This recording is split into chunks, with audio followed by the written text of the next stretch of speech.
tennis fever was in full swing in the run-up to the 33rd ATP Masters title. While fans rallied behind their favorite players, the players too had their favorites. And for Rafael Nadal, it was Carlos Alcaraz, who seems primed to join the next big three of tennis. So let's see what got Alcaraz a letter of recommendation from the 22-time Grand Slam winner, and how it only ramps up expectations for the two Spanish compatriots, both at home and abroad. First and foremost, Alcaraz masters the 2022 ATP Masters race. Coming with 1,000 championship points, it's called the Masters 1000 title for a reason, and Carlos Alcaraz is no stranger to championship wins. The 19-year-old player's record-breaking streak has made him the first teenager to win the Open ever, and the youngest men's #1 player. But he hasn't run out of steam just yet. In fact, he's in it for the long haul. He takes this quite literally, as his quarterfinal against Sinner at the 2022 US Open lasted a total of 5 hours and 15 minutes. So, how did he fare in only his second year in the ATP leagues? Defying all odds, he climbed the ranks to #1 after winning both the Miami and the Madrid Masters. It indicated a regime change for the all-time big three, smashing both Nadal and Djokovic along the way on his way to the top. But no one appreciated his own defeat more than Nadal himself, who's excited by the upcoming tennis sensation, Carlos Alcaraz. But the 19-year-old couldn't rest just yet, showing us that his potential was only matched by his ambition. He ended up winning a total of 5 major titles this year alone, and Rafa, for one, could really relate to his hunger for success.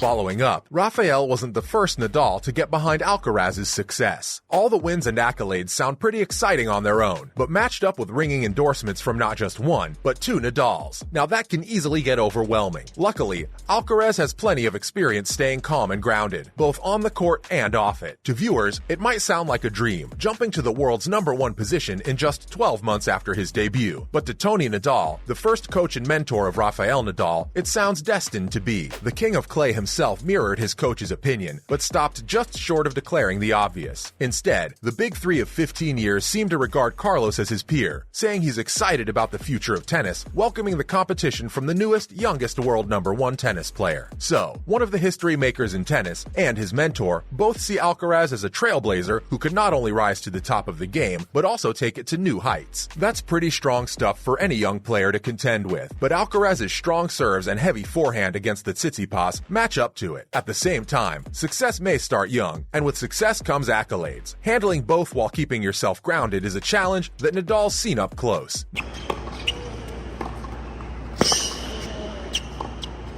Not to mention, the parallels between Alcaraz and Nadal don't end here. You won't be surprised to hear Rafa encourage the younger tennis star. After all, he too was a boy wonder, winning his first French Open as early as 2005. Since then, a generation of tennis enthusiasts has grown up with and alongside the champion. Even as he's collected a total of 13 French Open titles since that day, fans still fondly call him El Niño or Little Boy. He's received many more nicknames along the way, but he's remained the hungry, young boy who made it to the top of the ATP rankings at a record 19 years of age. This nickname alone reminds us of his longevity in the game. Watching Alcaraz play to the match point, you'll see a similar spark in the younger player as El Niño. It's as if he's saying he's here to fight till the last save. From the first serve to the last save of the game. He's shown plenty of it in his 24 hours of playtime during the US Open alone. But no one, not even Rafa, can stay young forever. That's where Alcaraz's own work ethic comes into play. To the younger Charlie, Rafa's clearly a model, but he's made it here on his own, and he'll take it from here too. After all, Rafa too didn't follow any idols when it came down to building his career from the ground up.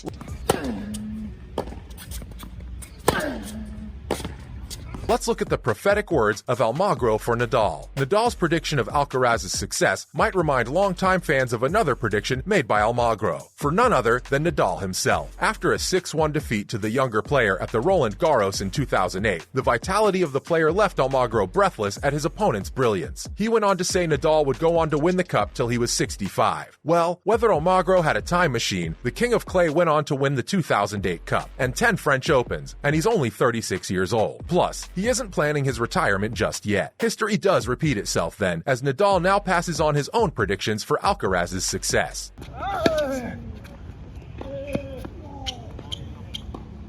What's more, the respect is mutual between Nadal and Alcaraz. Does that mean if Rafa can do it, so can Alcaraz? No. And it's an emphatic no from the younger player who's proven his admiration for the Raging Bull by refusing to entertain the comparison hype. He may have clinched the Grand Slam at 19, the same age as his elder countrymen, but we feel he wouldn't want to discount his or Rafa's career by drawing comparisons between the two. It might sound strange, even foolish, for Alcaraz to refuse to link to the best in the game, but we think for Rafa, this must be a sign that he's betting on the right horse. In sports, where you've got to stay invested professionally, physically, and psychologically, you can only coast along if your heart, body, and mind are not in it 100%. For now, Alcaraz seems geared to win on his own terms and in his own way. Nor does this mean that Alcaraz is out to demolish his idol. In fact, sticking to an idol might be a retirement sentence for any player, because to play to his best abilities or shortcomings would mean to play as Alcaraz. Plus, there's no enmity between the two players who are colleagues, as Alcaraz put it. And since mutual respect requires two to be on mutual ground, regarding Nadal as a step above him wouldn't cut it for Alcaraz. For Alcaraz, the first of a lifetime of blows as a sports champ came recently and hit particularly close to home. His ab injury was painful enough for him to exit the ATP finals, but we don't think Spain's loss in the Davis Cup made it any easier to recover for him. It hurt Spain even more to see the twin torchbearers of tennis and brothers-in-arms for Spain, Rafa and Carlos, absent from the match. It was like going out without putting up a fight. This too, after Nadal's record 5-time wins of the Davis Cup had already led the nation to expect it as certainly as snow in winter. But is anything certain in sports? Let's see how Spain might reclaim the trophy, with or without its two biggest ambassadors for tennis.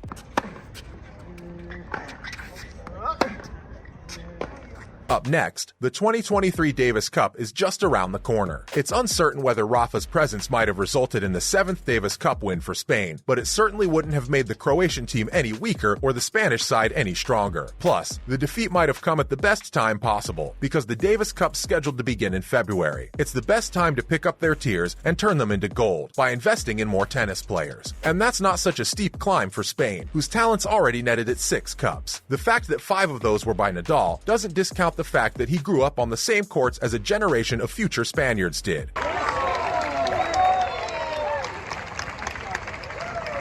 Last but not least, tennis is not just a sport for Spain. The Davis Cup's not just a trophy for Spain, just as tennis isn't just another sport for its citizens. More than that, it's a national tradition, bringing tension, fame, entertainment, and yes, the inevitable defeat to its masses. We don't deny that the absence of its two sons hurt all of Spain, when it was the one hosting the cup no less. But as Nadal and Alcaraz show us, there's no enemy in tennis, only colleagues. So maybe it wouldn't be treasonous to heed the Croatian Marin advice for Spain to stop fretting over the loss and look to the future. Luckily, the future's already here, and it seems to be Alcaraz at the head of it. And that's the end of this video. Do you think Alcaraz can take over for Nadal? Can he bring back the cup for Spain? Let us know your thoughts in the comments below. As always, if you liked this video, press the thumbs up button. Also, don't forget to subscribe to our channel for more news in sports and entertainment. See you at the next one.